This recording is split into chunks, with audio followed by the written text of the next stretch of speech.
Yo, yo, yo, what's up, everybody? Welcome to the KillJoy Jake YouTube channel. We're coming in hot today with some really exciting news. Some news that, fans of weird indie horror cinema have been looking forward to for some time now, like myself. So if you're a weirdo like me, The Toxic Avenger is finally getting a release date this year. It's coming out from Cineverse, same people who brought us In a Violent Nature, I think. Don't quote me on that, but definitely Terrifier 2 and 3. I know they've brought some other weird indie releases like that, and I think In a Violent Nature was one of them.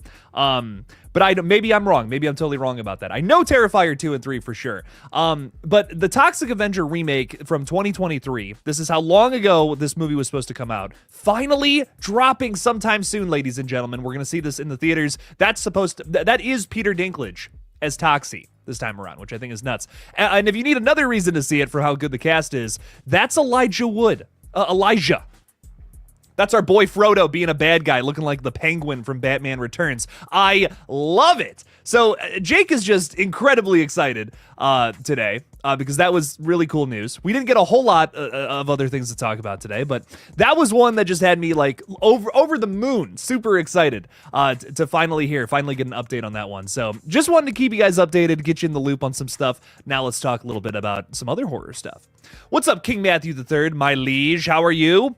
What if, for Scream 7, the killer uses Dewey's voice to trick Gale into a trap and to torment Gale? Does Gale still think that Dewey's alive, though? I guess that would be my question. Maybe fuck with her a little bit. Use, like, AI voice commands or something and be like, I sound like Dewey now. And I'm going to say things like, fuck you, Gale. That could be really messed. There's some psychological terror there I think we could definitely get into. I've heard a lot of people say, especially in the last couple, maybe the last year or so, a lot of people comparing Scream 7 to Scream 3. People are like, well, there are a lot of similarities in Scream 5 to the original, in Scream 6 to Scream 2. Are we going to do something similar here in Scream 7 to Scream 3? I really don't think so. I feel like there's going to be not a trace of Scream 3 here in Scream 7. And I say that for a few reasons. Patrick Dempsey not being part of the cast is a few things. Rumor has it that Patrick Dempsey didn't want to be part of Scream 7 because of a payment issue, which I do believe. But I'm just looking at a lot of the things Kevin Williamson has said about Scream 3. He's not the biggest fan of it. He didn't get the chance to write it. They brought somebody else in because the studio didn't like his notes. I also would not like a film that I got rejected from, essentially. So I get his disdain towards a film like that, and I don't think that the overall feeling of Scream 7 is going to parallel Scream 3 at all, personally. I really think this is going to be a big departure from that style of continuations, which some people may be really happy about. Others maybe not as much. It would be cool to see 2 female Ghostfaces in Scream 7, says Jordan James. I would be so down for that. We have not seen a duo like that before. Would be interesting to see for sure. We've only ever seen, just a girl with somebody else. so let's throw something else in there. Throw some kind of new dynamic at our Ghostface killers. I'm down for it. Magnificent logo, yo! What's up, fella? How's it going? Love the dog. Love the doggo, 10 out of 10. Paula Fitzhenry is one of our beloved members. What's up, Paula? Saying hi. Hello, hello, hello. Welcome in. Excited to talk some horror. RJ Skarenki is saying, looks like I'm going to have a 3 free stream week with KillJoy Jake this week. Well, hell yeah, dog. We're streaming a lot this week. It's going to be a very good time. I'm excited for Friday, especially after seeing Presence Thursday night. We're going to be able to talk a little bit about that, hopefully, if you guys have seen it. I won't spoil anything for those who won't get a chance to see it yet, of course, but Friday's going to be a fun day for sure. And Wednesday is a members-only stream. That's tomorrow. We're going to be watching The Prowler, guys. If you have not seen The Prowler yet, I highly recommend watching it with us tomorrow night. It's a super underrated slasher. I'm really excited to watch it again. I've only ever seen it once, so I'm really excited to get back into it. It's got some crazy kills. If you're a big fan of Terrifier, I think you'll like a lot of the kills in this one, even if the plot is maybe a little slower than something like, like a Terrifier or a Thanksgiving, something a little more modern. Definitely still worth a watch. It's a really interesting and super underrated slasher, in my opinion. Sammy Verse, what's up, Sammy? How's it going? What's up, everyone? I'm ready for a fun stream to take my mind off of things. Good. That's what we're here for. That's why we're doing it. We all need to take our mind off of a few things, I think. I'm feeling that for sure.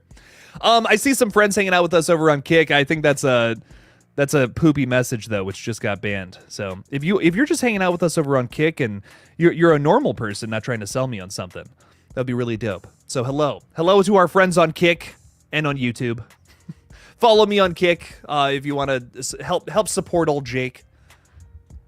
Would help me out a bunch. Who else is with us tonight? We got John Samagwai. I always mess this up. Maybe I'm close with that pronunciation, but probably not. Woohoo! Happy evening to you all. Happy evening to you as well, John. Stay warm, man. It's about to get real cold.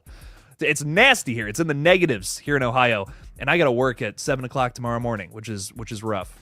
I'm gonna be out in the cold. It's gonna be crazy. So stay warm. Bo Lee's YouTube is saying, yo, Jake, how do you like the new Squid Game season? I'm like halfway through it. I like it. I will say I think the commentary is sharp and interesting.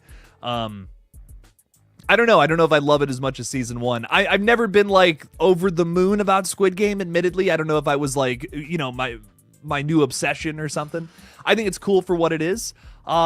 Season 2, I've been kind of passively checking it out. I haven't gotten through the whole thing yet, but it's interesting. It's I definitely don't hate it. I kind of like the direction they took it in for this new season. And I there's been some moments that are massive standouts.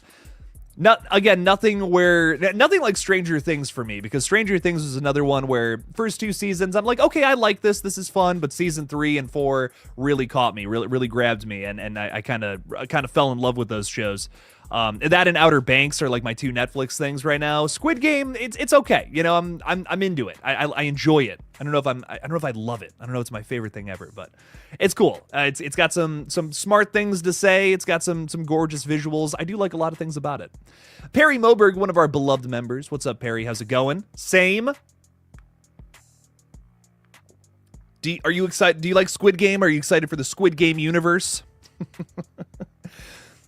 Is that true, or is that I have not been following Squid Game at all, but I'm hearing they're doing like there's a spin-off, there's going to be an American version, there's season 3 is coming out this year. I'm like, slow down, y'all. Jesus. I haven't even gotten through the first season, or second season, I mean, yet. Crazy, man.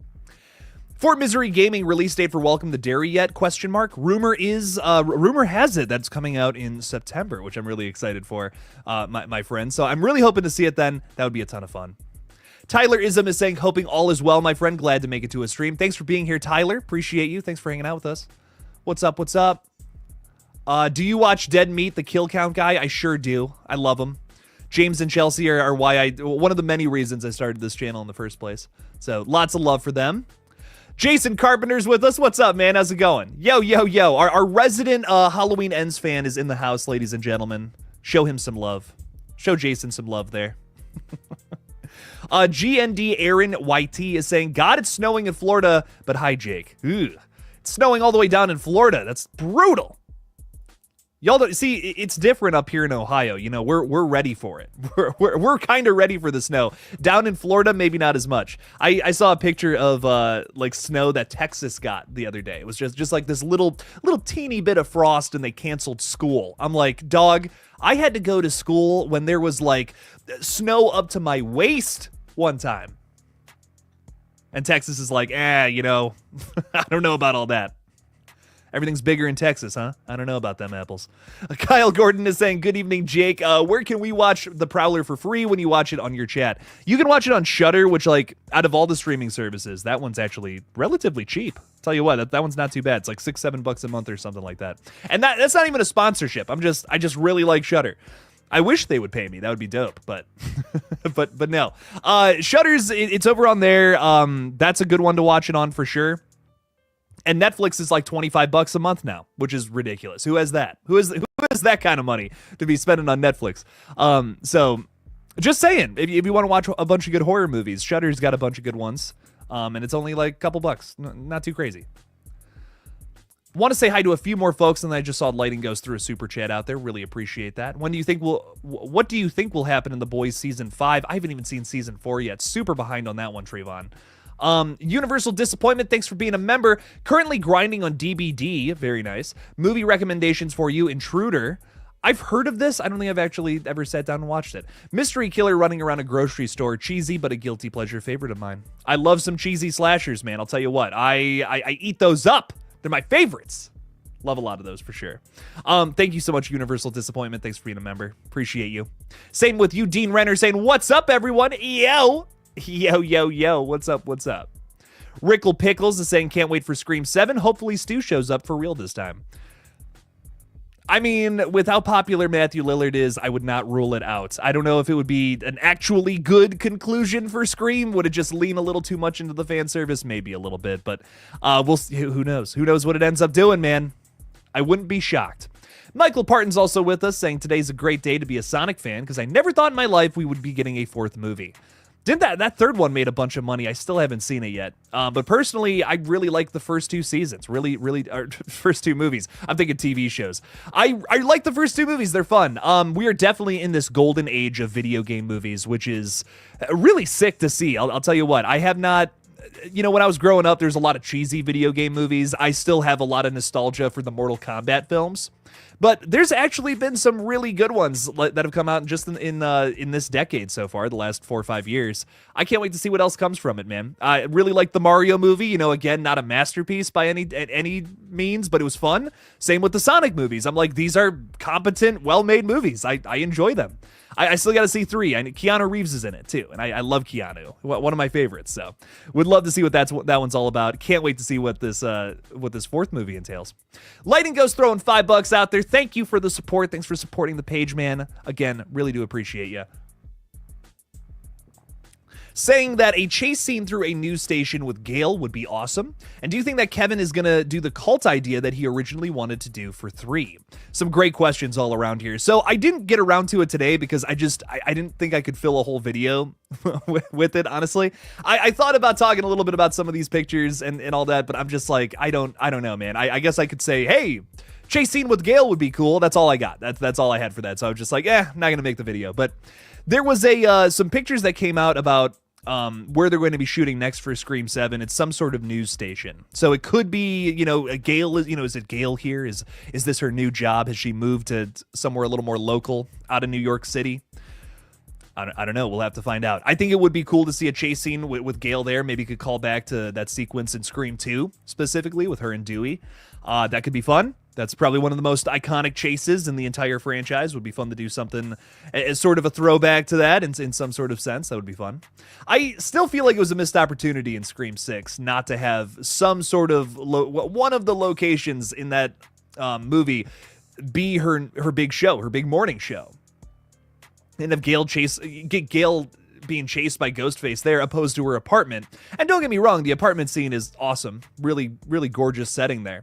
But I think that would have been way cooler if it was Gale getting off of her job, which was teased to us in Scream 5. She's backstage, she's coming out of the makeup room or something, and then just Ghostface standing there with a knife. I mean, that would have been sweet. That would have been sick. But maybe we'll get something along those lines here in Scream 7. You never know. I do really, now that I'm talking about this out loud, I'm like, I should have made a video about that today. I'm like, damn, I could have talked a little bit about that. There's something. There's always something. Yeah, will Kevin do his cult idea that he originally wanted for 3? I've talked about this a lot in some recent videos. If you don't know what I'm talking about, when Kevin Williamson was going to write Scream 3, his original idea was that it was going to be set in Woodsboro again. And the big reveal at the end of the film was going to be all the kids in this Woodsboro High stab fan club, like movie fan club kids. They were all going to be Ghostface. It was going to be a cult of Ghostfaces. A massive twist. Kind of, it's almost like a twist building upon what he did in the first Scream in a weird sort of way, right? Because you weren't expecting it to be 2 killers. You were looking for one person the entire time. We never saw 2 Ghostfaces running around in the first Scream together. So I think it would have been kind of fun. It would have been like a play on the you're only looking for one person, and in this case here in Scream 3, you're only looking for 2 people, but it's an entire group. It's like it's all the kids. It's all of them. That got canned because of I'm not going to get into it again. If you want to look more into it, watch one of my most recent videos. I talked about it a lot recently. But that got canned. They hired Aaron Kruger, and now we have the very silly Scream 3, which I enjoy for what it is. And I even made a big point in my last Scream video to say that I don't hate Scream 3. I really don't. I actually really respect and dig the film because they were still able to turn out a product that's still pretty good. I mean, still a very fun film with some oddly sharp commentary and, you know, the kills or whatever, the characters, whatever. But there's some good stuff in there, man. It's not all bad in Scream 3, I guess is my point. The fact they were still able to churn out something of quality just shows how it shows how truly monumental this franchise is. So I'm hoping that maybe Kevin can resurrect one of those ideas to do something different here in 7. It's a big thing I'm hoping for, man. I hope it's not just a typical, oh, it's a long lost cousin of Sydney's and they're pissed off or something. I really don't want any parallels to Scream 3 if I'm being totally honest. Make this your own. Make Scream 7 your own thing. But Lighting Ghost, thank you for the 5. Appreciate you. I think that cult idea sure could come back. And all things could be good in execution. That's what I'll say. Boomer is saying, what are your top 3 characters in Stranger Things and why? That's a tough question. See, my thing about Stranger Things is I feel like some of the characters have, if we were just talking about season 1, I'd have a totally different answer than talking about all the different seasons. Because some of the characters, I just don't feel like they've used that well across different seasons. It's probably my biggest complaint about the show, is that some of the characters that I feel like were supposed to be main characters have kind of been pushed to the side for one reason or the other. Mike, Finn Wolfhard's character, biggest example of that. Like, kind of the star of the show in season 1, and now I feel like he's my least favorite character. Like, I'm not interested in Mike even remotely now, which is bizarre. It's very weird. Hopper is definitely on this list. I think Hopper has been such a strangely dynamic character, has gone through a lot. I think he's so sympathetic. You know, you feel so bad for him, everything he's been through. I mean, dear God, it's a lot. Hopper's definitely up there. Joyce, because Winona Ryder is just phenomenal in everything she's in all the time. Anytime there's any plot line where it's those two together, I'm the most invested in, without a doubt. And I'm trying to think who a good third would be. There's a lot of good characters on this show, man. Murray is hilarious. I think anytime he's on screen being silly, again, that was my favorite parts of season 4, where all the Russia stuff with them. That was excellent. Really enjoyed a bunch of that. Would be number 3 on this list? Max, I feel like, is a character that has really come to prominence in the later seasons that I'm really digging all the character stuff they've done with her. So probably Max. Fuck it.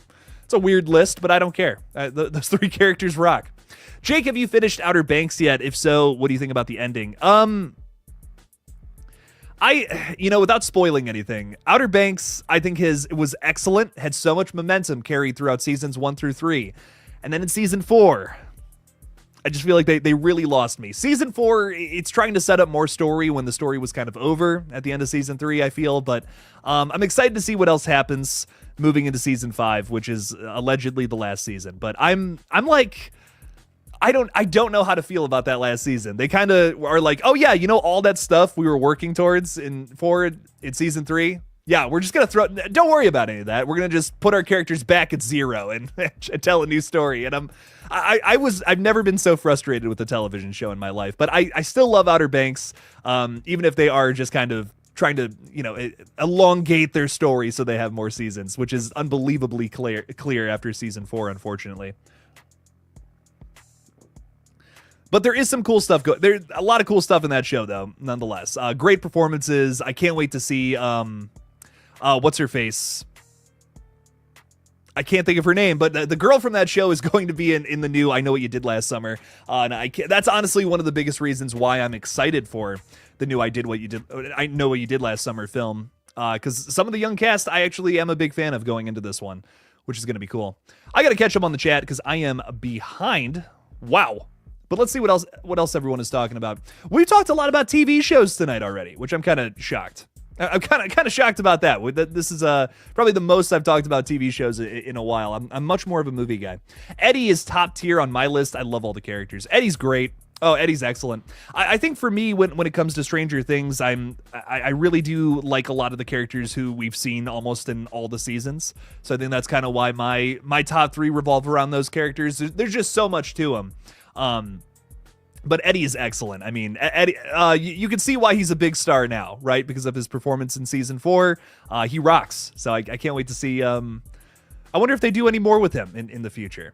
Steve is a great character. Madison and I both love Stranger Things. Steve and Robin are also excellent. You're so right. Steve and Robin are so excellent too.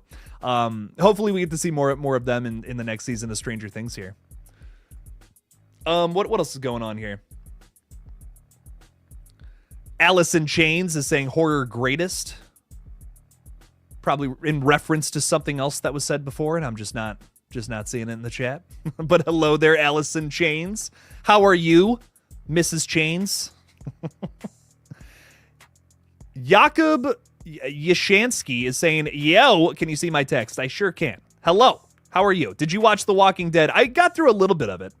I got through a little bit of The Walking Dead, and it kind of lost me when they killed all my favorite characters in one episode. What kept happening for me, at least with The Walking Dead, is it would be like they'd build up this character, I'd be really invested in them, and they would kill him. And it just kind of got into a loop of doing that over and over and over and over again until finally they killed the two characters I was the most invested in with the show, and then I just completely was uninterested. I stopped watching from there. And I feel like everyone knows this at this point, so I don't feel like it's a spoiler, but when they killed Glenn and Abraham, I was done. I was like, those were the only interesting characters left, and you killed them. And I guess Negan has been a really interesting character moving past that, but I gave up on The Walking Dead from there. I don't know, it just really wasn't my thing after that. I was just like, I get it, man. You got to have tragedy. You know, you got to kill off characters. But if you kill off the only characters I'm interested in, man, I don't know what to tell you. Yeah, Lightning Ghost, thank you. I couldn't think of Madeline Klein, but easily one of the best parts of Outer Banks, in my opinion. Love her performances, Sarah, on that show. And I can't wait to see what she brings to I Know What You Did Last Summer. It's going to be fun. I will say, Outer Banks is kind of like if Uncharted and I Know What You Did Last Summer got pushed together into one thing in a lot of ways. So I feel like that's why she's just so perfect for that role. I can't wait to see what else she does in that. Howdy, Jake and chat. We need a snow kill like how they did with Casey Becker and Scream 1. A snow kill? I don't know what you mean by that. And if we do, who would you want it to happen to? Like what they did to Casey Becker, but in the snow is basically what you're saying. Like some kind of chase and stab, something brutal out in the snow like that. I think that would be dope. And I don't know how snowy it is in Atlanta right now, but it would be a very pleasant surprise to find out that Scream 7 is taking place in a snowy area. I doubt it though, because Atlanta's probably a little nicer than it is up here. But Atlanta weather, let's just look that up right now, because as we know, they are filming outside of Atlanta. It's gonna be well, it's 24 degrees Fahrenheit there right now, so I mean, I guess that is snowy weather, but not seeing anything about ton of snow or nothing. Yeah, it's actually gonna be like 50 degrees this weekend in Atlanta. That's insane. I wish. I'm jealous for my Atlanta fans out there. I don't know if we're gonna get any snow in this new movie, but God, I would love it. Would be cool. And who knows? Maybe that's not the only place they end up filming, but of course, that would be a tough thing to do, to account for. Okay, Boomer is saying, I absolutely love Max. She had so much growth in her 3 seasons, and her death scene was so sad with Lucas. They are amazing actors. She's coming back, right? Like, she's coming back for season 5, if I remember season 4 correctly.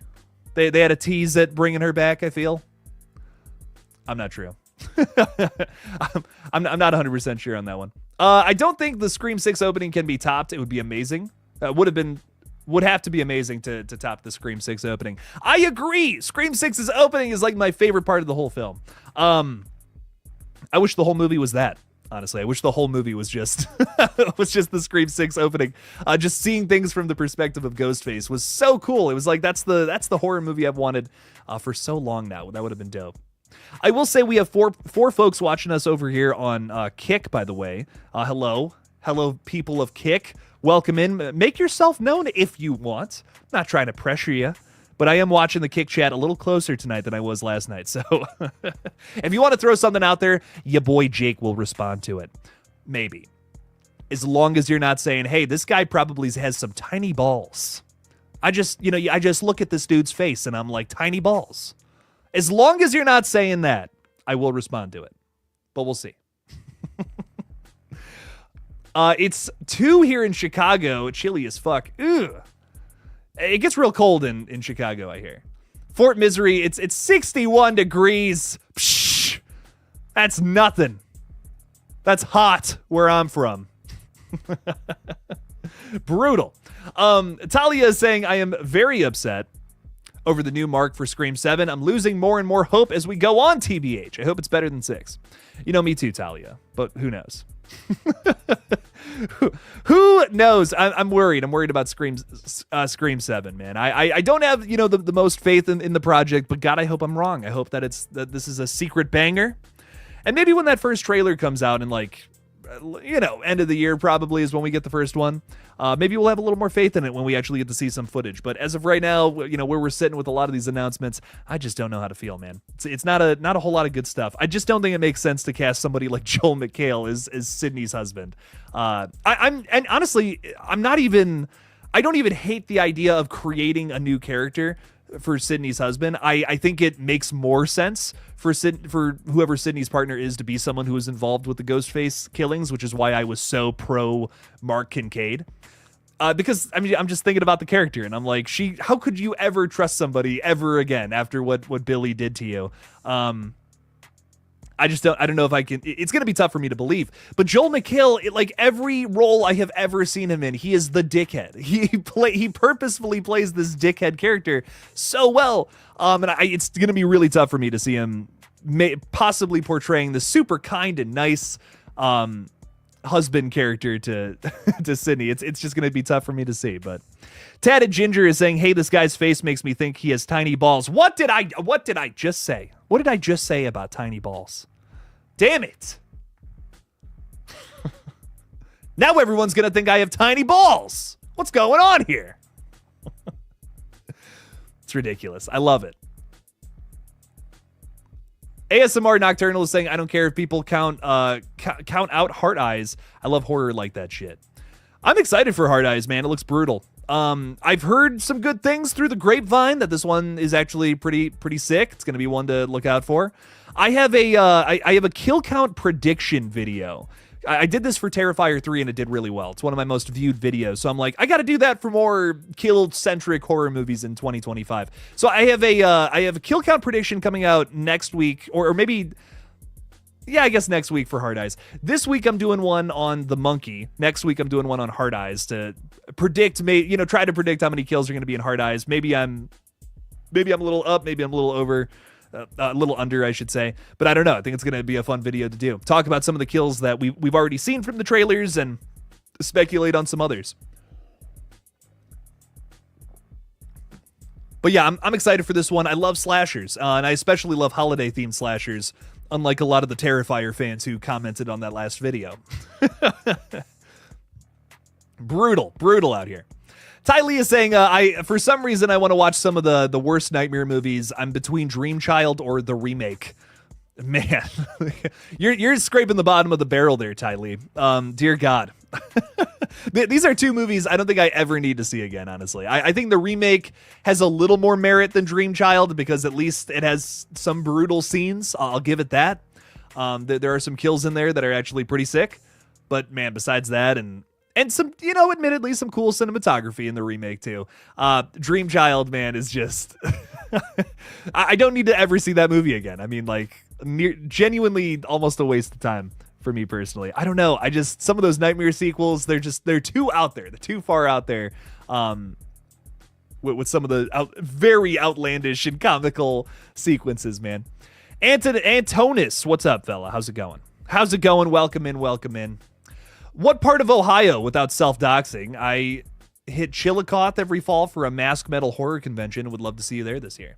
Shit, let me know. I'm like Cleveland area. That's what I'll say is a very general sense. somewhere in the Cleveland region. It's where I'm vibing. Where I'm vibing out currently. I'm moving soon though, which is cool. So I'm finally making it out somewhere else. Do a prediction kill count for 28 years later. I should do that. That would be fun.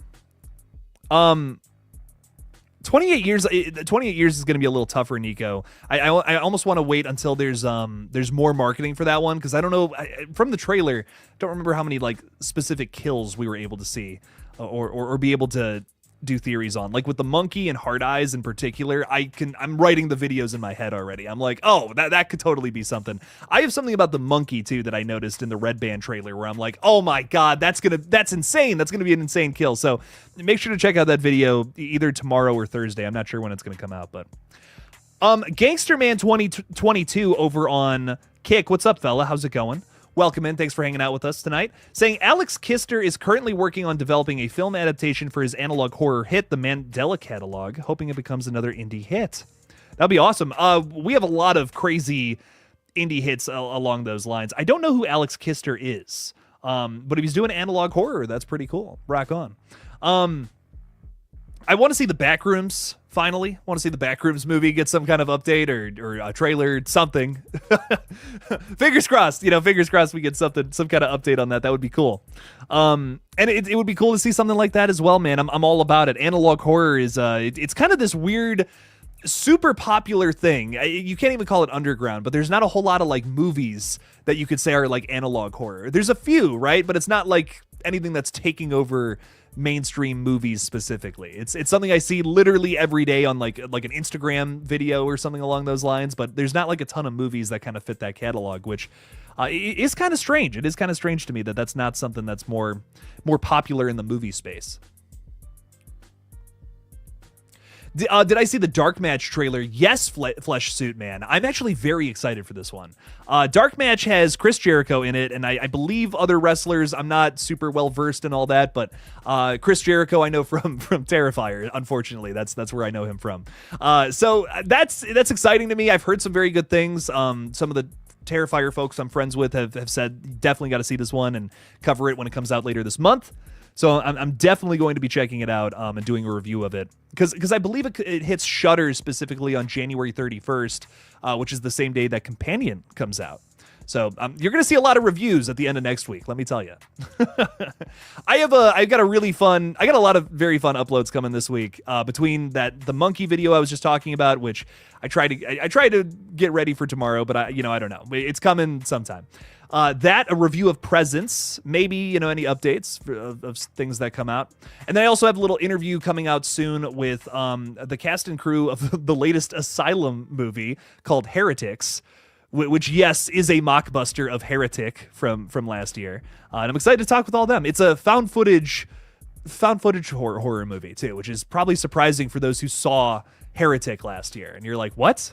What do you mean this is found footage? But we have a big interview coming out later this week that hoping you guys will check out. It's going to be fun. The Monkey is your most anticipated movie in February. Totally fair. The Monkey looks awesome, man. I'm not getting my hopes too high because I guess I'm in the minority with this one, but man, Longlegs just did not do it for me. It was a lot of hype and a lot of buildup for not a whole lot of payoff. I don't know. I've seen Longlegs like 2 or 3 times now, and every time I have the same complaints. I'm like, that ending just did not do it for me at all. This is all one big slow burn and unraveling mystery resulting in an answer that kind of everything, hinges on. And it's just not, I just don't feel like it's a very good answer.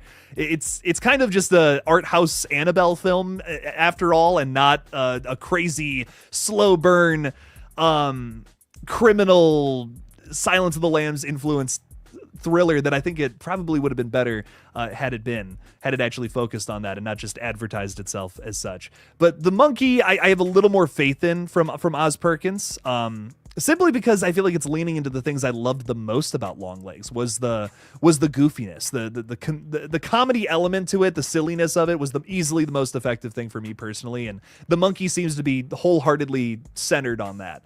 The goofiness in a very dark situation, which I think Oz Perkins does the very best. I think that's like his his strongest element as a filmmaker, and I'm really excited to see what this one is all about, which in my opinion, I think he's focusing on what his strongest element is, you know? So I think that just makes the most sense to me. I feel like The Monkey is going to be something really special from his wheelhouse, maybe even my favorite film from the guy.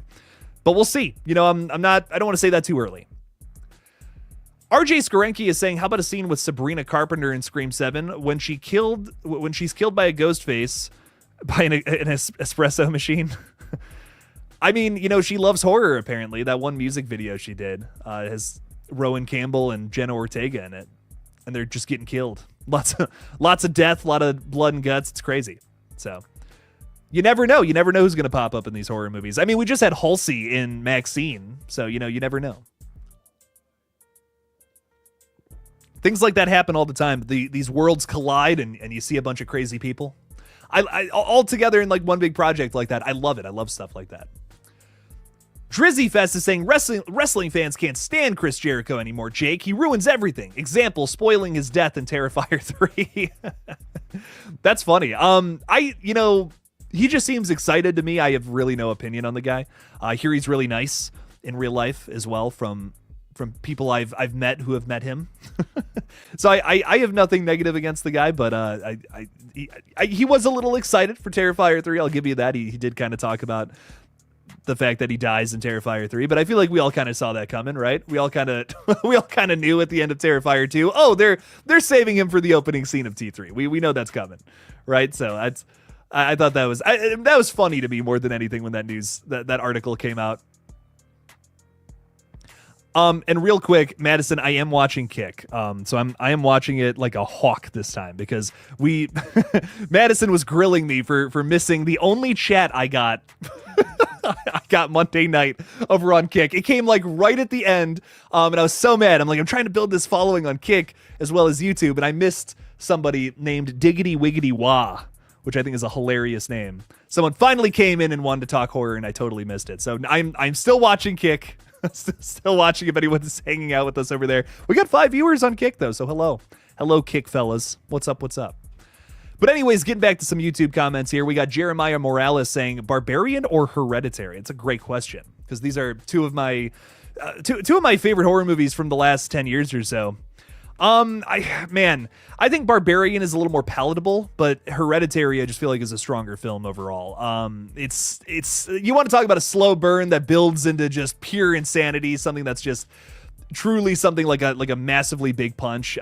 It's Hereditary all day, man. Barbarian I still love though, but I will say I don't think I'm as crazy about the ending overall of Barbarian as I am with Hereditary, because the last like 10 minutes of Hereditary makes me want to like throw up. I'm so scared. I fucking love it.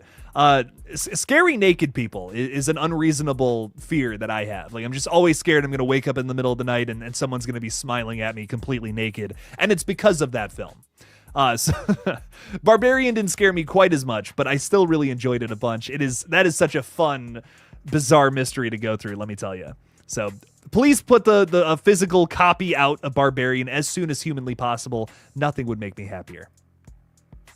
Most anticipated horror film of 2025. Genuinely, like with my whole heart, it is 28 Years Later. I am so excited for this film. It looks awesome. It looks like it's going to be a great continuation to Days specifically. It sounds like they're retconning a lot of stuff from Weeks, which I don't know if I'm loving that or not. They're retconning the ending where all the infected get to Paris. And I'm like, that's why I want another movie. So I'm very weirdly on the fence about that. Because I've always felt there was more story there. If they were going to do like an apocalypse story, I thought that's what this was going to be, but they've allegedly retconned that. This is just a continuation to Days specifically. So I don't, I'm on the fence with how I feel about that, but I'm still going to check it out. Still going to see. I'm still excited for it nonetheless. That's my only negative thing I have to say about it, because everything else looks good. That's genuinely the best horror trailer I have covered on this page, bar none. Easily. And in my 5 years of doing that, the trailer for 28 Years Later is the scariest thing I've covered trailer wise, for sure, without a doubt. Without a doubt in my mind. I'm really excited for that one, and I'm again maybe in the minority here, but I am so hyped for the Until Dawn movie. That looks so good. And maybe that's just me. I think some people wanted, video game fans especially wanted a story that is much more similar to the actual to the actual game itself. They wanted something that was a little more one-to-one probably. But I'm really excited that they're more so adapting the experience of playing the game to the screen versus the story we've already been through 100 times. Like me personally, and I explained this in the video, was when I was going through Until Dawn, like I went through that story multiple times to get better endings for my characters, and I kept going through it because Josh just kept dying. Like I think the guy just wanted to die. that video game character, I couldn't do anything about it. It was brutal. But for me personally, I don't think I need to see that story again because, again, I have been through it so many times. I'm excited to see a slightly altered version of the story, something unique to the filmmakers. That actually has me even more excited for the film, even though I know I'm definitely in the minority on that opinion. Some people really want to see that story just done on the big screen, but we have completely different actors and characters here. I think the route that they're taking it makes the most sense. Have I seen Opus, the A24 trailer that dropped today? Yeah, and I thought about doing a video on it. I don't know. I just, nothing that really caught me in that trailer. I don't know. I didn't really, nothing to really talk about. I typically try to talk about things that are like trending in the moment. But if I just have no interest in something, I'm just not gonna. I'm not gonna lie. You know, I'm not gonna lie to people and say, "Hey, I'm excited for this." No, I really only talk about stuff I'm excited about. And this was one where I'm just like, I don't know. I love Ayo Edebiri. I love her on The Bear. She's excellent on that show. And I think I'll definitely see this one for her. But I don't know if I saw anything in that trailer where I was really over the moon about it. Same thing with The Woman in the Yard. I'm really excited to see some more Blumhouse movies, which again is probably a weird thing to say right now, but Blumhouse I feel like is kind of on this comeback arc here. So I'm open-minded to some more Blumhouse movies, but that was one I didn't make a video about because I'm like, this trailer just didn't really grip me. But maybe the movie's better than the trailers seem to be. That seems to be the case sometimes, every now and then. We get some shocks and surprises. Lightning Ghost, again, thank you for supporting the page with another 5. Appreciate you a bunch. We are almost at our goal, ladies and gentlemen, for super chats tonight, so I appreciate you guys. Y'all rock. Apparently, Dylan O'Brien is to star in Sam Raimi's next horror movie, and Sydney Sweeney is rumored to be doing an Edgar Allan Poe story with A24. Yes, I read about both of these little updates today. Sam Raimi is directing a horror movie again, which it's been a minute. Been a minute since that happened, unless you count Doctor Strange in the Multiverse of Madness, which, like, okay, it had some jump scares in it, but like, was it a horror movie? Nah, it was much more of a much more of its own thing. It's a Marvel movie with extra steps. But I'm excited to see what this is all about, this new movie. I totally forgot the name of it off the top of my head, but yeah, we had some casting announcements today, which was really cool. I know that Shannon and Swift wrote this script, which is really exciting, and they're the guys who did the Friday the 13th remake. So that has me hyped, you know, so I'm like really excited to see what them and Sam Raimi end up putting out here. Any Sam Raimi horror movie is worth your time, in my opinion. He's got a lot of good stuff in his catalog there, so I'm excited to see what that's all about. And Sydney Sweeney doing an Edgar Allan Poe story with A24, I'm into it. I mean, I'll see it. I think Sydney Sweeney, her foray in horror has been really interesting so far. I mean, obviously she's like a huge star, but for her to still want to do horror movies is pretty cool. You know, I respect it. She's welcome after resurrecting Immaculate, which was definitely one of the better horror films from 2024. So she's always welcome to the genre. Anytime she wants to do something, where we welcome her with open arms. so I'm down for it. Love, and again, I can't stress this enough how cool that story is about Immaculate. If you saw Immaculate and you're like, not really into religious horror, I don't want to see this movie, at least read the story about how Sydney Sweeney literally revived that project, which is just the coolest thing ever. So definitely look into that if you can, if you have some time. But Lighting Ghost, thank you for the 5. Really do appreciate that. Edgar Allan Poe. Let's see some more of that in modern day. I feel like it's been a minute since we've gotten some kind of Poe story, even though The Monkey is kind of based on, not based on, but very inspired by Edgar Allan Poe stories. If you've ever read the Stephen King one, I should say. Lightning Ghost, thank you for the 5. Thanks for being a member. Perry Moberg's also throwing $5 out there. Appreciate you. Saying, have you seen or talked about Strange Darling? So it was number 4 on my favorite horror films of last year, and a number 4 on my top 10 list. It is so good. An excellent horror film. I fucking love it. It's a thriller. It's a thriller more than anything. But it is very intense, like you said. Intense, crazy movie I might have missed if you reviewed it. I did not end up getting to a review video on it, but again, I did talk a lot about it in my top 10 horror movies video from the end of last year. Ladies and gentlemen, if you missed this movie, I could not recommend it enough. If you're someone who's watching the new Scream movies and you're like, these twists the twists just aren't it's just not doing it for me. It's just not my thing. There are so many movies that have come out just in the last 4 years or so that have excellent twists, and this is one of them. Strange Darling has like 3 or 4 twists that blew my fucking mind. Loved it. Really loved a lot of what this movie was able to do. And it's also one of those movies that's told like in different places of time, so it's not like the full story from start to finish, and it's done so beautifully in that regard. I think it's one of those like weird underrated masterpieces that people just kind of missed from last year. Definitely check it out. One of those just that kind of flew under the radar a little bit, even though maybe for a minute there people were talking about it, but soon after just kind of dropped it. But a very good film. Definitely see it if you missed it. I want to start doing a goal this year, Perry, to a final note I'll end this on, is I want to start doing more reviews this year. I missed out on a lot of big reviews at the top of 2024 that I wish I would have gotten to. I really wish I would have gotten to. But definitely going to be doing more reviews this year, especially on some weirder movies, whether people watch those videos or not. I just want to, there's more movies I want to cover besides just the big stuff. So Perry, thank you for the 5 again. Appreciate you. Thank you for your support. Finally watched Nosferatu last night. Have you seen it? Yes, I got to see that one early, which was fun. Nosferatu, I got to see actually a couple weeks early in December, which was really cool. And I enjoyed it. It's a gorgeous looking movie. I think it's got a great cast. It made my top 10 list of 2024 horror. I don't think I saw people saying it's the best horror movie of last year. I wouldn't go so far as to say that, but I did really enjoy it a bunch. And it's a great adaptation of that older story. I think for me, I've been through that journey so many times on countless different movies. Not just Nosferatu, but obviously, Nosferatu it's not a ripoff, but it took the Dracula story and did its own thing with it, and it's very similar in that regard. So, you see Bram Stoker's Dracula, you see all the different incarnations of Nosferatu. It just, it gets a little repetitive, I guess. And I was going into Nosferatu 2024 having just seen some of those movies, and it's kind of like, okay, I've been through this story a bunch. So that's not even remotely a dig towards the film itself. It's more so just me saying, yeah, I've just seen this story told, multiple times. It's very good, very well done and detail oriented version of the story, which I appreciated. I thought that was sick. Has anybody noticed that I changed my name yet? Has not one person? I just looked over and I'm like, oh, I forgot about that. Yeah. I don't think anyone, I have not seen a comment about that yet tonight, which I'm quite sad about. I'm quite sad that no one's like, what, Jake, why is your name Steak tonight?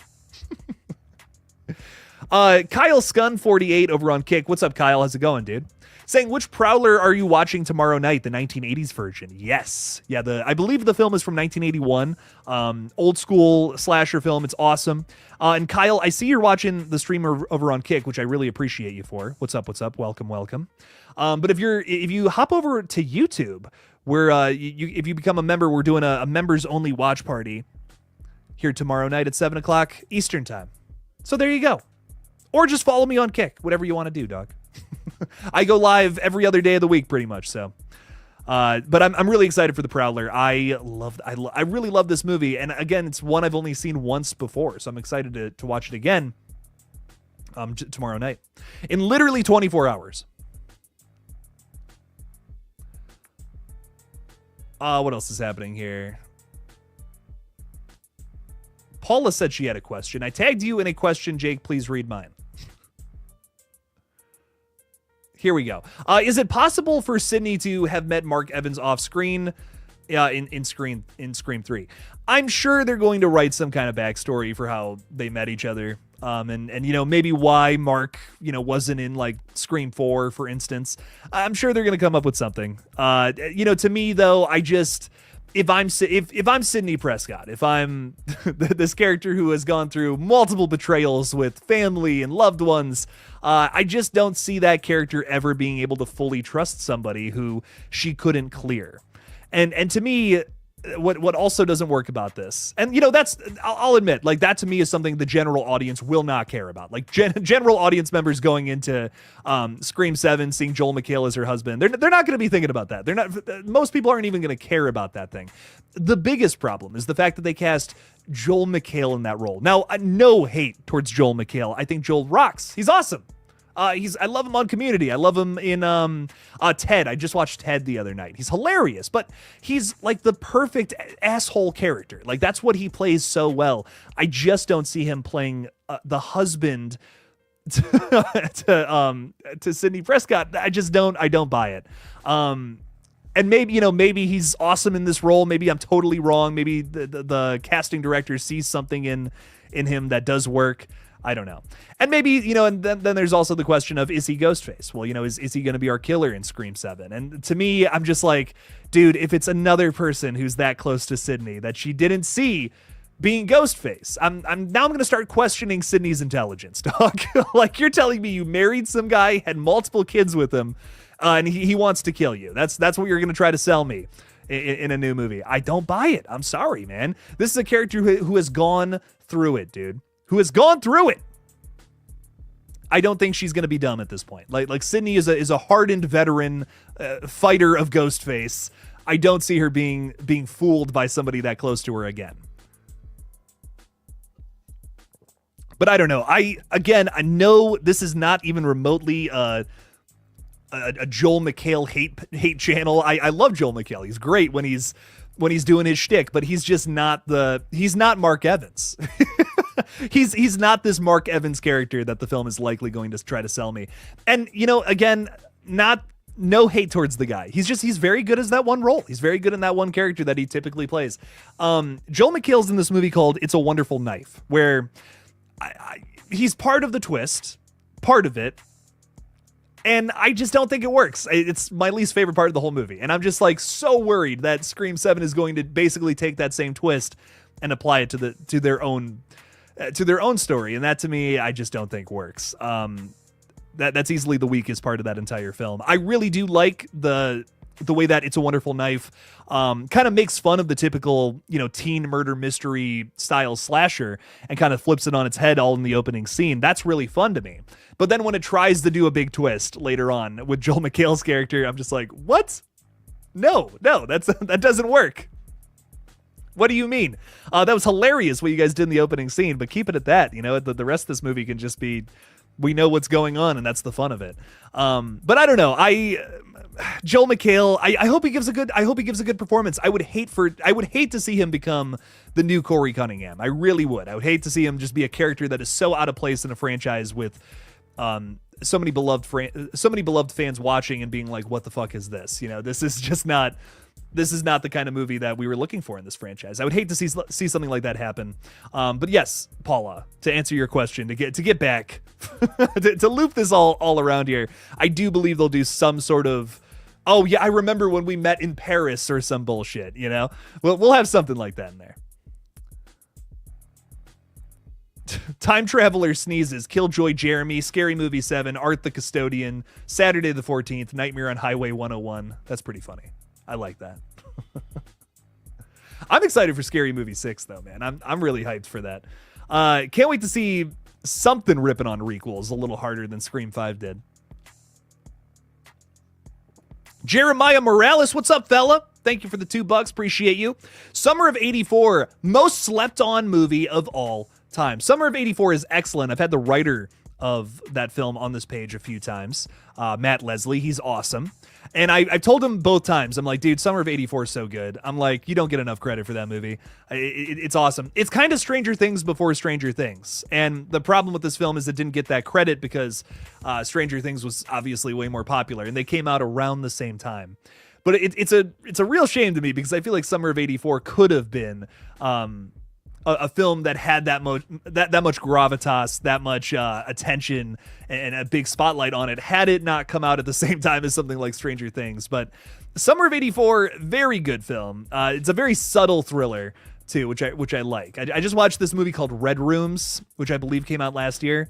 Also kind of a similar vibe in terms of how subtle it is. You know, it doesn't really show you too much or anything, but it's just very creepy and scary because of the subject matter it deals with, without being too, you know, exploitative or shocking, you know, pushing things in your face. This is more about creeping dread and taking your time getting through this horrible mystery, essentially. And Summer of '84, definitely one of those movies again, that it's really sick. It's a very masterful film. And I really appreciated how restrained they were, because I know me personally, as a writer, I just want to show the most like fucked up, crazy shit on screen. That to me is so much fun. But to write a movie and restrain yourself from doing that, something like Summer of '84, or something like Red Rooms, it's impressive. It shows maturity. And that is, yes, a self-reflection upon myself. But Jeremiah, thank you for the $2. I really do appreciate that. Love Summer of '84. Crazy good movie if you guys have not seen it. And we've talked about Stranger Things tonight. If you love that show, give Summer of '84 a watch. It feels like an old school 80s style, like almost like Lost Boys or the Goonies inspired horror film. It's interesting. I don't know. Isn't Sid's daughter supposed to be 17? Scream 4 came out 14 years ago. Or are we jumping ahead a few years or something? You got a point there. Yeah, you got me on that one. I guess Mark Evans and Sydney, they met before the events of Scream 4. So then what the fuck's going on with that? That's actually a very good point. Yeah, no, that's I didn't even think about that before I said that. So in that case, Mark Evans was in the picture during the events of Scream 4. Had to be, unless that's somebody else's kid, which maybe it is. We don't know. But yeah, what's up with that? You know, what's happening? What's going on there? I guess we'll find out soon. I really hope they don't make Joel McHale the killer, because I just feel like it would be obvious, and again, just making me question the intelligence of Sidney Prescott in this incarnation ever. And I don't want to be doing that. I don't want to be at the point where I'm like, okay, why are they writing Sidney as stupid now? That's ridiculous. That doesn't make any sense. That just doesn't feel very doesn't feel very on brand with what they're trying to do with this character. So I really hope they don't do that. And they have some good explanation as to why Mark Evans wasn't in Scream 4. Because now I have that question. I didn't even think about that until you brought it up, Universal Disappointment. What's going on with that? Princess Castle 2968 is saying, until dawn, I think the girl might find her sister. Some of her friends might survive, hopefully. Well, if you play the game, you might have an idea of what could happen there. I also feel like the Until Dawn movie has this opportunity to have its cake and eat it too, which is something I wanted to get into a little more in that video from last week, but I didn't really have a ton of time. I wanted to focus on just talking about the movie itself, but I think they have this opportunity to have their cake and eat it too by keeping all the characters alive but showing them die multiple times. And, you know, would we really be upset by something like that? I say no, because you get everything, you kind of get everything you want, right? You get the brutality, you get all those crazy kills, you get every character in the movie pretty much dying at some point, and then you also get to see a happy ending. That's at least my prediction for what's going to happen with this one. I think everyone is going to get out alive, even though they're going to die like 12 times or whatever until they find a way to get out. So I'm excited. I don't know. I'm really excited to see how that all shakes out. I personally would be okay with that ending. I would be okay with a happy ending if it means we get to see a lot of blood and guts in the middle during the journey. Lightning Ghost is throwing 5 out there saying, here's to the goal. I appreciate you, dude. Thank you. You're too kind. You're too kind there. We pretty much have it. So I guess I'll stream for a little longer because we had some other super chats come in. So I do appreciate you guys. Thank you. Lightning Ghost, thank you for the 5 again. Whatever happened to Ashton Kutcher? He kind of turned into a weirdo. Kind of started saying some crazy shit. Hey Jake, how are you? Scott, I'm fantastic. I'm fantastic. I'm vibing out. I'm talking horror. What? How could life be better? How could life be better than sitting here talking horror films with all of y'all? That's what I say. I love it. I do gotta check I just remembered I gotta pull up my email. How exciting is that, guys? Killjoy Jake's gonna talk about horror movies and check his email. Bam. Shit's hype. Okay, yeah, no, that time's good. Man, it's so exciting here on the Killjoy Jake YouTube channel. We're talking about Stranger Things. We're talking about checking emails. What? I mean, how else could it get more exciting? That's what I'm saying. So look at Scott. Scott's so excited about emails, man. He's like, awesome, buddy. Let's go, Scott. I love your enthusiasm for emails. I'm changing the theme of this page. Instead of having friends, I check my email. Princess Castle 2968 is saying Heart Eyes, the boyfriend or one of her friends of the guy said, happy V-Day, don't get killed. He might be the killer. What's up with that? Yeah, Heart Eyes is one of those movies where it's also a murder mystery, where we're trying to figure out who's under the mask here. I feel like it's got to be one of the big names, right? Like it's got to be one of the bigger names in the movie. That's one of my big things about it. We do have some bigger horror names in there too. Devon Sawa and Jordana Brewster, in particular. If you guys heard that ad, don't worry about it. But I think it's very funny to me that we have them in the movie and we don't see them die. We don't necessarily see them die, even though Devon Sawa is getting attacked by Hard Eyes at one point in the trailer. So I don't think it's him. I don't think it's him, but maybe Jordana Brewster. I mean, I wouldn't, it would be kind of crazy to see Dom Toretto's sister go evil in a slasher film. That would be a lot of fun. So, but maybe it's, maybe Princess Castle, you're onto something here. It's one of those, just a little hints in the trailer towards who one of the killers could be. And maybe they're breaking past the trope that a lot of, teen focused murder mystery slashers have kind of come on to lately. Hello there. Hi. Thank you. Awesome. I appreciate it. We have popcorn now to talk movies. How about them apples? That's awesome. But yeah, maybe Hard Eyes will be the film to finally break that trope of, always having someone who's super popular play the killer at the end of the movie. And it's kind of a little, kind of predictable. Just not as fun. Don't love that. Don't love that some of these things are a little too predictable here. But Scott Royston's throwing 5 Killjoy Jake memberships out there. Oh my God, thank you, Scott. That's going to Will Defer, Twisted Film, Destination Station. What's up, Destin? How's it going? And Darth Gutierrez, and also Life of Hans. Awesome.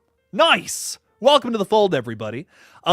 Big thing there, fellas, is that if you're a Killjoy Jake member, which 5 more people are now, you guys can come check out The Prowler tomorrow. We're going to be watching that members-only stream. It's going to be fun. Wednesday night at 7 o'clock Eastern Time, which is like pretty much 23 hours exactly from literally right now wherever you are. So 23 hours from now, we're watching The Prowler. It's on Shudder if you want to watch it there. And I'm really excited to get into this one. It's one that I really want to shed light on too as well, because I feel like it's just a super underrated slasher. Some people haven't seen it, deserve some love. So we've been talking about it a lot in some videos, and it's just got my brain working on it. So I'm excited. I'm really excited to get into talking about that one. So Scott, thank you for the gifted memberships there. Now we have more people to watch a movie with. It's going to be fun. Lighting Ghost throwing another 5 out there. We've officially met our super chat goal, ladies and gentlemen. Let's go, baby! Hell yeah! Thank you guys. Appreciate you all so much tonight. Really means a lot to old Jake. You're keeping the lights on here at Killjoy Jake Studios. Who do you think is the most relatable character in horror history? Most relatable character in horror history. That's tough. There's a lot of good characters. A lot of good characters to throw at this one. I also think this question's tough to answer based on just any time period. You know what I mean? There's characters like from the 90s, for instance, that I feel like are so relatable because it was the 90s. Now, maybe not as much, but someone like Randy Meeks, for instance, I feel like is super relatable in 1990 or 1996 specifically, even though he is saying some shit that's like, he's saying some shit when he first gets introduced where you're just like, that's wild. That's some crazy shit. But he talks about, all the slasher tropes. He's a horror movie fan. You're going into a new slasher film and looking for those tropes, and Scream subverts them. You are the Randy in that situation. That's the audience surrogate right there. And there's a lot of characters like this across a bunch of different horror movies, bunch of different versions of this. I feel like Randy is kind of like the first real incarnation of that, the real first archetype of trying to have the audience really into your film. and I'm going to eat this popcorn because I cannot resist. Last time I had good popcorn was Nosferatu. I had a weird batch. I had a weird batch seeing Wolfman, which did affect my review. That's why the popcorn sucked. That's why I didn't like this movie as much. No, I kid. I kid, of course, but I feel like it's got to be Randy, and I'm even seeing people throw it out in the chat there. Randy Meeks, Destin, what's up, fella? I agree. I feel like it's got to be Randy because that's such a that's one of the most monumental characters from horror history just in general. You know what I mean? That's a big deal. Randy's a big deal, and a lot of horror movies since then have copied it. I mean, you wouldn't have the stoner from Cabin in the Woods if it wasn't for Randy Meeks. You wouldn't have a lot of the humor of movies like Dude Bro Party Massacre or Scare Package. You wouldn't have movies like that without a Randy Meeks in Scream. It kind of there's so much meta horror now because of Randy's character. It's kind of tough to say that he's not one of the most relatable, if not one of the most influential of all time. Lightning Ghost throwing another 5 out there. You're killing it, dog. Do you think the term "final girls" is still irrelevant in today's modern day? Is it irrelevant today? Is that what you mean? Like does that still work?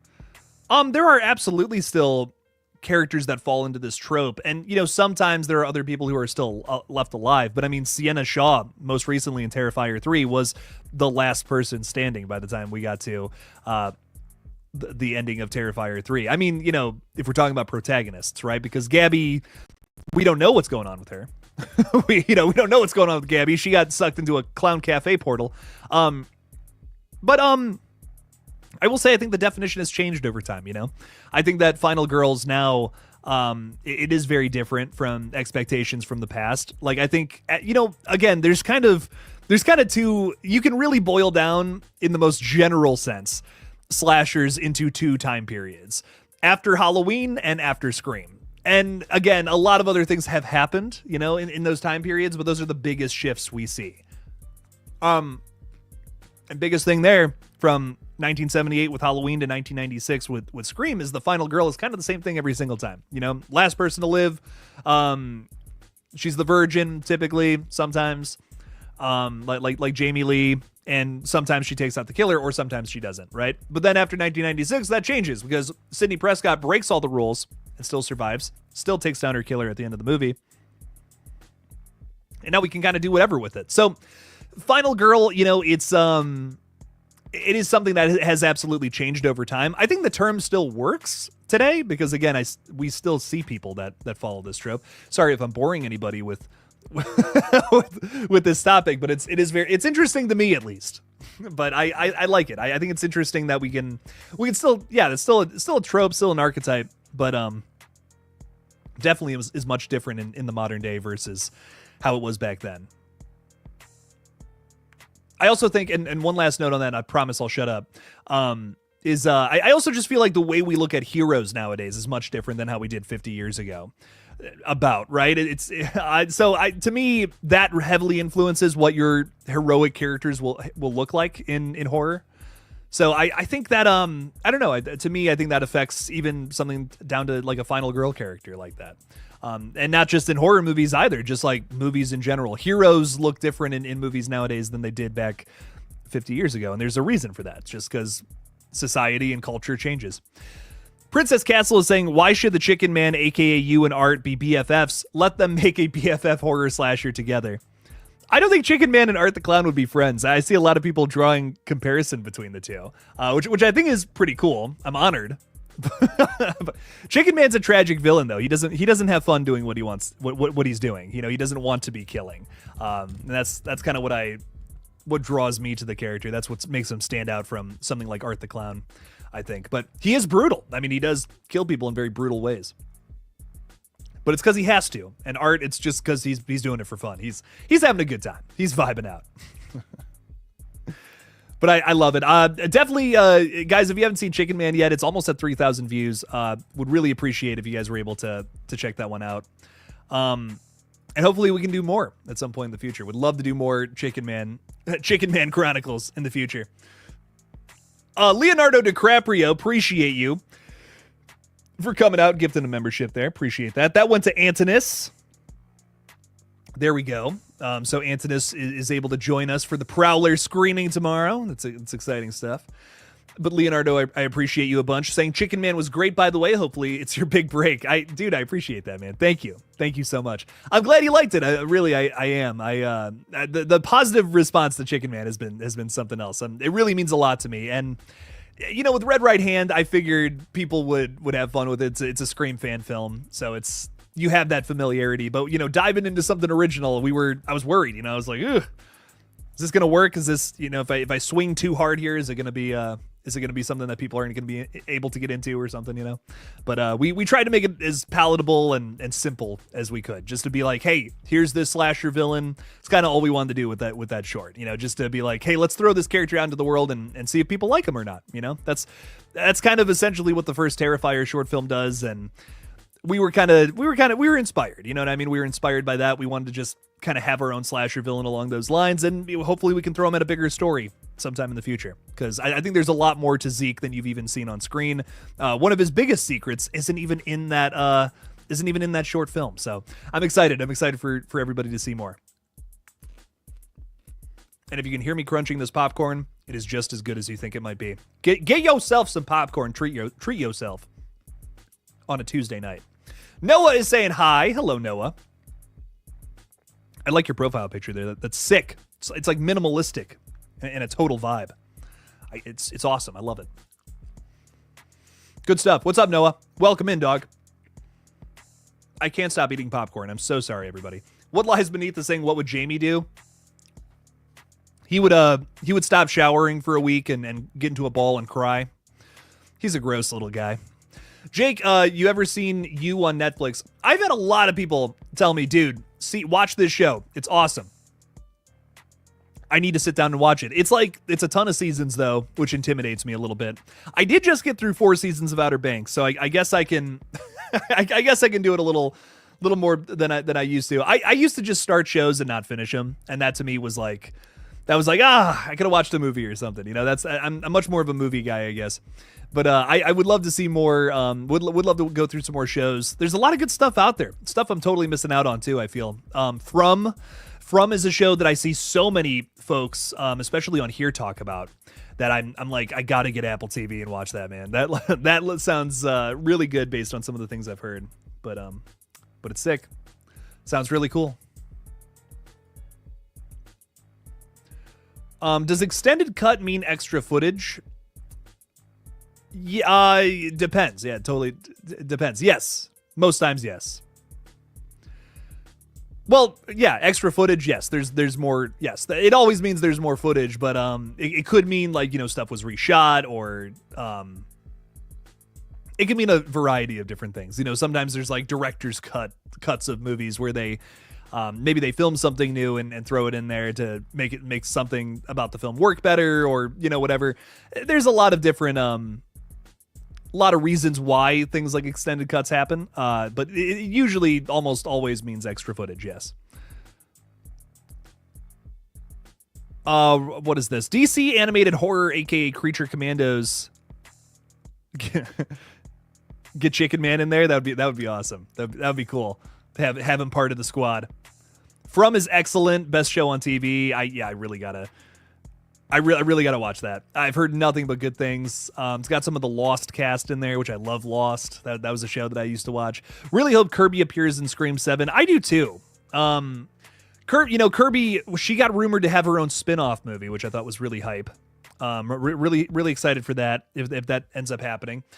Big thing for me there is I just would love to see a movie that really gets into some weirder and some different stuff. Again, my biggest complaint about the Scream franchise as of right now is I just feel like they haven't swung for the fences as much as I would like for them to. Scream 6 was so close to doing that, and it kind of just was like at the end, yeah, we gotta have a typical reveal. It's gotta be a family member after all, right? And that to me was just like, what do you mean? What do you mean it's gotta be a family member? That's crazy. most of Scream 6 I enjoyed, but yeah, that third act just kind of lost me in some places. But I'm really hoping that Kirby is able to show up in Scream 7, set up her little spin-off movie, and they're able to tell some new stories about different kinds of ghost faces. You know, maybe a ghost face who isn't necessarily going after the characters we've seen from previous movies. I think the definition of what is Ghostface has been expanded upon in just the last two Scream movies, especially. But even starting in Scream 4, you know, we have a Ghostface who's going after fame. She wants the fame that Sidney Prescott has. She doesn't care about being the one to kill Sidney. She just wants to be Sidney. She wants that life. She wants that life of all eyes on her kind of thing. And I love that. I think that makes Jill such an interesting killer. But I think it would be cool to expand upon the definition of Ghostface. You know, what does that mean to put on this mask? Does it mean you just want to kill Sidney Prescott, or could it mean something else? You know, could it mean something more? Could it be a more interesting idea to explore in other movies moving forward with different kinds of victims and different friend groups all over the world? I think there's opportunity there, but again, it all comes down to execution and story direction overall. Illuminated Pro is totally over Scream. I'm still into it. Again, my big thing, and I said this in my last video, and it's probably my strongest point I have about Scream at this point, is even when it's at its worst, they still find a way to make Scream a valuable product. And I'm really hoping that stays true with Scream 7. I'm really hoping. I know a lot of people have lost faith in it. Trust me, it's pretty easy to at this point. But I'm hoping it's something special. I'm hoping that it's this secret killer movie that we just didn't see coming. Fingers crossed, man. Fingers crossed. Lighting Ghost throwing $20 out there. Dude, you're killing it, man. Thank you. Thank you for the support. I really do appreciate you. Saying, my favorite character from Stranger Things is probably Vecna. Jamie, who plays him, says the voice was inspired from Pinhead and Freddy Krueger, but love Max too. Yeah, Jamie Campbell Bowers, who plays Vecna and One on Stranger Things. Excellent character. He's kind of become the big bad of the entire show now. Which is really cool. I do like that a lot. Vecna is, he's a complex character. You know, he's got a little bit of Freddy Krueger inspiration there for sure. I mean, his dad is literally Robert Englund. And I hear the Pinhead inspiration there too. You know, he's got that low gravelly voice, very similar to Doug Bradley's insane performance in all of those movies, which is very cool. But I'm excited to see what else they do with Vecna. I think he's not only the most integral villain of the entire series, but he's a really interesting character. And I hope to see more done with him and, of course, Jamie Campbell Bowers as much as possible in the future. Just to have him be this big bad of season 5, opposed to some of the weirder stuff that they've done in previous seasons. You know, I know a lot of people didn't like the Russians being a bad guy, but it's like, that's so 80s, man. Like, that's so 80s. Like, I totally hear them doing that. This will be a little more focused, a little more upside down focus, which I think that's what the fans dig the most about the show, right? The supernatural stuff. So Vecna being your main antagonist, I think secures that. I don't know, man. I'm just hyped. I'm hyped for Stranger Things Season 5. I want to do more videos on that, but it didn't seem like there was a whole lot of interest when I was talking about it. But I don't know. We'll see. Maybe I'll do some more videos sometime soon when we get some more news on that one. Lighting Ghost, thank you for the $20 though, man. I really, really do appreciate you a bunch. It means a lot. Boomer, how much is your membership? I'm reworking a lot of membership stuff right now, admittedly. But if you support me at the lowest tier, which is the Art the Clown tier, it's $5 a month. You get an extra live stream every single week. And then that's the Ghostface tier. The Art the Clown tier, I'm gonna start doing some extras for people who support me there, which is $10. And I'm gonna start posting some extra videos, I think, there. I'm trying to figure some stuff out, because I was like, I wasn't even sleeping some weeks trying to get Patreon rewards out at the end of last year, and I'm like, I can't keep up with this. This is wild. Trying to put videos out on this page every day, and also getting something out extra for patrons. So I'm figuring that out right now. But I do have a plan, and something will go into effect here in February. So very soon, getting that all figured out. Just to be totally transparent with you, you know.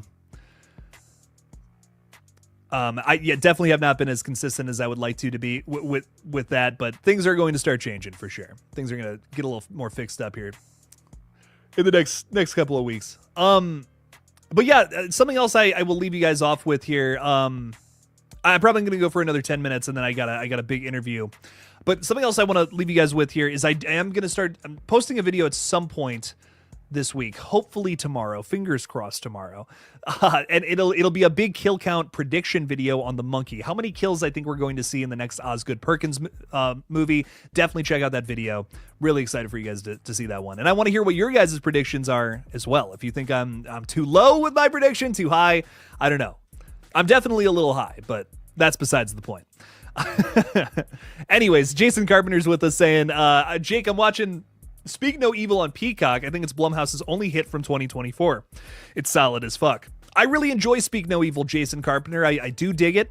I like that they were able to take, this is a remake if you don't know. They were able to take that 2022 international movie and do something a little different with it, which a lot of people criticized it for having a bit of a kind of an Americanized Western ending, essentially.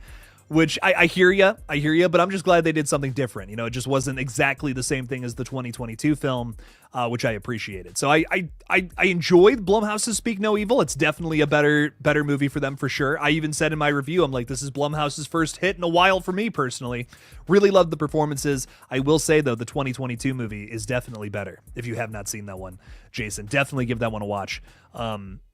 If you like the 2024 movie for sure. Jack 5 is saying, what's your favorite Deftones song? Is it Changes? Is that the name of it? Hang on, now I gotta look this up because we were talking about Deftones the other night, and I'm just gonna look it up. I gotta know. I don't listen to too much of them, but Change in the House of Flies by Deftones. That's my favorite. That is 100% my favorite song by them. I couldn't think of it. I knew it had like a weird title or something, but I really like that song. A banger of a tune. Lightning Ghost, throwing another $5 out there. Lightning Ghost, you are paying my bills this month, and I really do appreciate you for that. Do you think the Wolfman is not doing great? It's going to hurt James Wan's Creature of the Black Lagoon. Yeah, some tough stuff here for sure, because I think they were really banking on Wolfman making some money. Because most of these movies that have been reinventing the whole, what is it? Like just the Universal classic monsters, bringing them back into the modern day, trying to do something fresh with them. A lot of them have failed. Most of them have failed, in fact. And the only one that hasn't really failed is Invisible Man, which was Lee Winnell's last movie before this. And now, he comes back, he does Wolfman here, and it doesn't really hit with a lot of audiences. And I even said in my review, I'm like, this just is not, I don't know if this really worked for me based on what they were going for. Just a lot going on in this movie, and none of it really works. Even though it has its moments, I don't hate it. It's one of those movies it's very complex. I have very complex feelings on it, but I definitely didn't hate it. It didn't all work for me, but I did really enjoy what did. What does end up working is sick. It has some emotional moments. It kind of loses any and all werewolf lore that you may know and just tosses it to the side to do its own thing. And I know a lot of people are not going to like that. If you didn't like the design, you're probably not going to like that. Let's just say that. But James Wan is doing Creature from the Black Lagoon, and then we also have The Mummy coming from Lee Cronin, who most recently did Evil Dead Rise. Now, both of these are going to be, horror takes on movies that haven't really seen, modern horror adaptations. The Mummy, for instance, has had like four action-centric movies in the last, 30 years or so, going all the way back to the Brendan Fraser ones, which are fantastic. I love those movies. But it looks like Lee Cronin's version of this character, of this story, character, whatever, is going to be a lot more horror centric, just based on his last two films. He's a horror guy through and through. He likes scary stuff, and I like the idea of doing The Mummy, but actually like really fucking scary. Because I love the Brendan Fraser movies, so much fun. I mean, those are part of my childhood, cemented into movies I used to watch growing up, which is great and all. But I am really excited to see just a more terrifying version of that idea, which is going to be cool from him for sure. James Wan doing The Creature of the Black Lagoon, same thing. I fucking, there's a reason it's a poster right here. I love this movie to death. Really excited to see what he's able to bring to that. Hopefully, again, making it scarier. But will they do well at the box office? This is what we do not know. I will say the majority of these films that we're talking about, I personally wasn't crazy about. I think the two movies that didn't do well at the box office that I think should have are Abigail and Wolfman. Wolfman should be doing better numbers than what it is, which is a real shame. And Abigail too. Abigail was so much fun. Crazy underrated. Did not get enough love last year. If you guys haven't seen that one, the latest radio silence horror flick, it's a lot of fun, man. And they just, I don't know, just not a lot of people showed up to the theater. I couldn't even tell you why. It just wasn't marketed very well. And I don't know if that was because, Melissa Barrera was going through some controversy at the time or not, but I don't remember seeing a lot of people saying like, oh, I'm not supporting Melissa Barrera anymore. I just don't remember seeing that during that time. So I don't remember seeing things like that. I don't think that's a reason why it bombed at the box office. They just didn't want to advertise that movie. Doesn't make a ton of sense. Abigail was good though. I really enjoyed that one if you guys had not seen it. A very fun horror flick. I still need to buy that. That's one I want to put on my shelf for sure. I did not pick that one up yet. Would love to rewatch that. One last thing about Abigail, I promise I'll move on after that, I saw it literally the day before we started filming Chicken Man, so like, there was a lot of things on my mind when I saw that movie. I really need to give it a more relaxed watch, like a more like, okay, I can chill out and vibe and, watch this movie now. I was just kind of like racing through getting that review done. I remember just being like, we're filming at 7:00 tomorrow. I got to be ready. I just remember being so like going through that video so fast because I'm like, we're moving on Chicken Man. I got to get this thing done. I didn't pick the best weekend to shoot that short, but it was like perfect with everybody's schedules. And I'm like, I'll knock out this review real quick. So I also got to see it with Eric from the Bearded Entertainment, which was a very fun time. But I could go on and on about how much I love Abigail. Really enjoyed that movie. Should have done way better at the box office. But same with Wolfman, which is a shame. So go see these movies. I promise some of them are good. Not all of them, but some of them. Lightning Ghost, thank you for the 5. Appreciate that.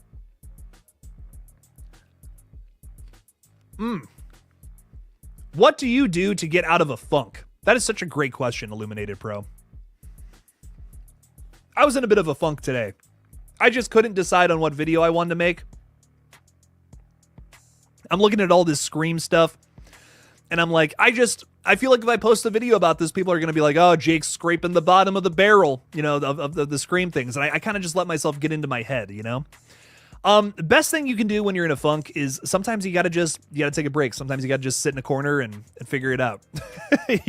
I will let myself get into I think the biggest thing is you can't let the evil thoughts win. You know what I mean? You can't talk yourself out of something and be like, oh, well, this is just gonna suck. I just suck and I'm not gonna make this good. You have to be able to affirm yourself. You got to be able to say like, I am good enough. I can do this. You got to be able to say that to yourself. It's a very important thing in anything you do. Like with me with videos, my big thing is I'll be working on something and I'm like, I don't think people are actually going to like this. I don't think this is actually something that's worth their time. And I can see the comments now flooding in saying like, oh, you're clickbaiting me. This isn't a good enough update or something along those lines. That goes through my head, man. And it sucks sometimes. I probably should have made a video today, but sometimes you have to just get away from it. You have to take a step back. You have to breathe. You just got to clear your mind, and then everything becomes clear. It really is one of those big things. So how do you get out of a funk? Sometimes you got to just take a break. Sometimes you got to just stand away from everything. You can't just keep pushing and pushing and pushing to make something happen. Otherwise, you're just going to still be in that funk. You're never going to get out of the funk. It's a problem. Don't get lost in the funk, baby. What do you mean by a funk? Do you not get into it? Is it just me? Am I just crazy? Do I just get into funks sometimes? Because I'll wake up some days and I'm like, I don't know what the fuck I'm gonna do today. I'm trying. I'm working so hard here and I got nothing. But it happens. It happens to the best of us. And you gotta just accept it. You can't have every day. Every day can't be a win. That's the truth of it. You said you want to see Lilo and Stitch, the live action remake. When do you think the full trailer will come out? That's a good question. We got a little tease at what the little fella looks like, right? I love Lilo and Stitch because it's a movie I saw when I was younger. My girlfriend, it's one of her favorite movies ever, too. So we're definitely going to see it for that reason. But It's I don't know. I don't know if I'm gonna review it on this page. That would be hilarious. No, that'd be really funny if I did. When will we get a full trailer of that? It's coming out like this summer, right? So I imagine sometime soon. A lot of trailers for bigger movies like that typically will come out like 3 months before, but sometimes, especially recently, they start doing things like 6 months before. Like they start marketing movies that long before something even comes out, especially if it's a highly anticipated release. So, yeah, and you said it's coming out in May. Yeah, I could totally see a full trailer coming sometime soon, probably next month, like maybe sometime in February. A lot of trailers don't come out in January, even though they have this year, just because typically there's not a lot of big releases in January. But this year was kind of an exception. You know, we actually have a lot of movies to talk about this month, which is crazy. Between Peter Pan's Neverland Nightmare, Wolfman, Presence, Companion, Dark Match, all come out this month. Like those are a bunch of crazy movies all coming out in January, which this used to be Hollywood's dump month. Now, not so much. It's kind of hard to make that argument anymore when so many bangers have come out in Januaries from the last couple of years. Scream 2022, very successful at the box office. Megan, also very successful at the box office. Wolfman, not so much. But point being, it could have been. So January, not exactly a dump month anymore, which is nice. Nice that we have some good movies coming out this month now, which is sick. On YouTube, there seems to be a lot of fake Scream 7 trailers with Sam and Tara. Yeah, it's clickbait. It sucks, but it's a thing. It's the thing, man. Brain fog is the mind killer. It's the little death that brings total obliteration. Yeah, and sometimes I'll just get in my head, man, and I'll just be like, I don't know, this just isn't good enough. And then honestly, there'll be some days where I'm like, no, fuck that. I'm making it. I'm going to do it. And then it ends up being a great video. I see the comments and people are like, oh, this is sick. It really made me think. Thanks, dude. Thanks for making this or something. And I'm like, sick. That's awesome. I'm glad I didn't doubt myself. So don't doubt yourself. That's honestly, if there's anything to learn from today's stream, don't doubt yourself. Sometimes you got to just run it. Got to make it happen. Infinite Sky is saying, are you looking forward to Companion, Jake? What are your thoughts on the trailer and general concept? We have some folks in the chat here who have actually specifically said, Jake, I'm avoiding that second trailer. I don't want anything spoiled. And if that's the case, I won't spoil it for you because that second trailer just gives you the whole concept, everything that's going on in the movie. I will say I was a lot more excited for this film when I didn't know anything about it, but now knowing the concept, I don't know. I mean, it looks interesting. I'll definitely check it out. I've seen it done before, and I feel like in this other thing, it was done better for sure. So I don't know, man. I'm on the fence. I was really sold when I didn't know too much about it. Now that I know a lot more about it, I'm on the fence. It does seem like it's going to have a different tone than this other very popular horror movie I'm talking about, but and that is what I think is going to make it different. But at the same time, sometimes some things are just perfect, and you just got to leave them alone. You're just not going to make something better than what we already got. And I feel like this is one of those cases, one of those situations where I'm like, I just don't think this is going to be better than a movie that is very, very, very similar to it that already exists. So I don't know. Does this movie have some kind of edge to make it so much different, to really be something that stands on its own 2 feet? I don't know. That's yet to be seen, but we will learn that at the end of next week, though. First, we still got to get to Presence, everybody. Presence coming out on Thursday night. Your boy's seeing it, and I'm excited for it. Is anyone else excited for it? I don't know. Is it just me? Potentially. Kimberly saying, OMG. OMG. Jeez, what's going on here? What other horror movie are you referring to? I can't say, because then I'm giving away the concept, which is why I'm being sneaky and tiptoeing around the thing that I'm saying there. All I'm going to say is Alex Garland 2015. Don't look into that if you don't know what I'm talking about. Den of Thieves Pantera was a good movie released this month. I still have not seen that. Heard very good things about it, though. I like that the subtitle is a crazy metal band. Good evening, everyone. Our Life in Horror. Hello, hello, hello. The Marvel Lord is saying, did you know there are 3 Ghostfaces in MK1? 4 if you count the mirror match dialogue with Stu as the other Ghostface. That's cool. I didn't know who was under the mask in I didn't know who was under the mask there. That's cool. Infinite Sky, I just told you not to put that in the chat, my dude. I trusted you. I'm removing that chat. Don't look at the chat. Infinite Sky, I trusted you, brother. Come on, man.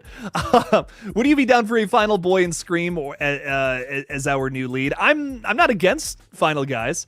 I'm not against Final Guys at all. Because I think they're interesting. To me, I think Final Girls just work a little better. I'm just a little more interested in those kinds of characters. But I will say we haven't had like a Final Guy character in a bunch of movies, so that is cool. I love Ash in The Evil Dead. You know, he's a cool character, but I think I'd like him for totally different reasons than like a Sidney Prescott or a Laurie Strode. You know what I mean? Like a Nancy Thompson, right? And Infinite Sky, you're all good. Big thing is we have a few people in the chat who I know have said, Jake, I'm trying to avoid anything about Companion. Don't want to get it spoiled for me. So that's kind of what I was just trying to say. Just beat around the bush there. But yeah, you're right. Yeah, that movie. It's basically the same movie, but just comedy, which is strange to me. But a few more questions, and old Jake's got to sign off because I got an interview to get to. It's crazy. Hey, Jake, have you heard anything about the next horror comedy from Samara Weaving, Borderline? The poster is out. Can't wait to see the trailer. I'll tell you what, I don't know too much about this one, Derek, but if it's got Samara Weaving in it, it's a horror comedy, I'm there day one. I love any movies, pretty much every movie that can be described as horror comedy with Samara Weaving, I'm into it. What can I say? Mayhem, the 2 babysitter movies, which the sequel's whatever, but the first one's great. Ready or Not, love it. Ooh, did I just get... My YouTube just crashed. Oh, shit. Don't know what's going on there. All right, but ladies and gentlemen, old Jake's got to get to a little interview happening in a couple minutes here. But I do really appreciate you guys hanging out with me tonight on a Tuesday night. It's been fun. It's been a lot of fun. We'll be talking horror again on Friday, which is going to be awesome. So we'll probably have some more news updates to talk about then. It's been a little bit of a slow week, but we've had some exciting stuff. Again, if you missed it at the top of the stream, real quickly, bear with me here. Toxic Avenger, the 2023 remake, finally getting a theatrical release. We're finally going to see this bad boy. Just got announced today. Cineverse, who put out the last 2 Terrifier films, is putting it out in theaters. We're going to see it soon. Really excited for that one. Chase, how's it going, buddy? We're just wrapping up here, but again, I'll be live on Friday, which is going to be fun, and Wednesday, tomorrow night for The Prowler. That's going to be a members-only stream, so stop on by if you want to watch The Prowler with old Jake. So much love to you guys. Thanks for vibing with me, and as always, don't forget to kill it out there, y'all. Peace out.